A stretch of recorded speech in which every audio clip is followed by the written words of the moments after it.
আসসালামু আলাইকুম ওরহমতুল্লাহি ওবারাকাতুহু। প্রিয় ভাই ও বোনেরা, আল্লাহ তাআলার অশেষ রহমত, বরকত ও শান্তি আপনাদের সবার জীবনে বর্ষিত হোক।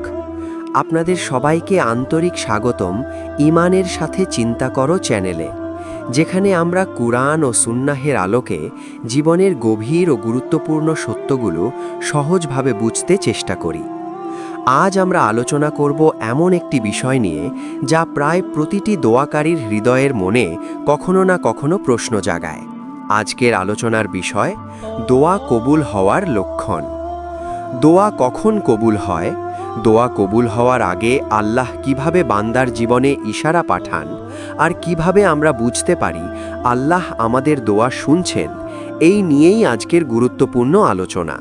চলুন আল্লাহের উপর ভরসা রেখে দোয়ার প্রকৃত অর্থ বুঝে নিই আর বিশ্বাসকে আরও দৃঢ় করি। দোয়া কবুল হওয়ার লক্ষণ।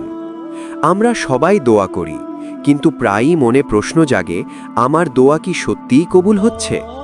আল্লাহ তাআলা কুরআনে ওয়াদা করেছেন, তোমরা আমাকে ডাকো, আমি তোমাদের ডাকে সাড়া দেব। আল্লাহের এই ওয়াদা কখনো মিথ্যা হয় না।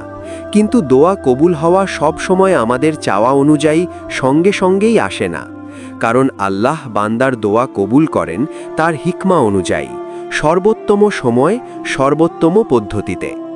তাহলে দোয়া কবুল হওয়ার লক্ষণ কি? প্রথম লক্ষণ, দোয়ার পর হৃদয়ে প্রশান্তি নেমে আসে, কারণ আল্লাহ যখন বান্দার দোয়া শোনেন তখন তার অন্তরকে শান্ত করে দেন। দ্বিতীয় লক্ষণ, গুনাহ থেকে দূরে থাকার তাওফিক পাওয়া। নবী সাল্লাল্লাহু আলাইহি ওয়াসাল্লাম আমাদের শিখিয়েছেন, যে বান্দার জন্য কল্যাণ চাওয়া হয় তাকে গুনাহ থেকে বাঁচার তাওফিক দেওয়া হয়। তৃতীয় লক্ষণ, নামাজ, জিকির ও নেক আমলের প্রতি আগ্রহ বেড়ে যাওয়া, কারণ দোয়া কবুল হলে আল্লাহ বান্দাকে নিজের দিকে টেনে নেন। চতুর্থ লক্ষণ, দোয়া কবুল হতে দেরি হলেও হতাশা না আসা। রাসূল সাল্লাল্লাহু আলাইহি ওয়াসাল্লাম বলেছেন, দোয়া কবুল হয় যতক্ষণ বান্দা তাড়াহুড়ো না করে এবং হতাশ না হয়।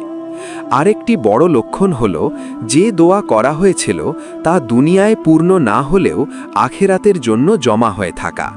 নবী সাল্লাল্লাহু আলাইহি ওয়াসাল্লাম বলেছেন, কিয়ামতের দিন বান্দা দেখবে তার অনেক দোয়ার প্রতিদান আখিরাতে সংরক্ষিত রাখা হয়েছে।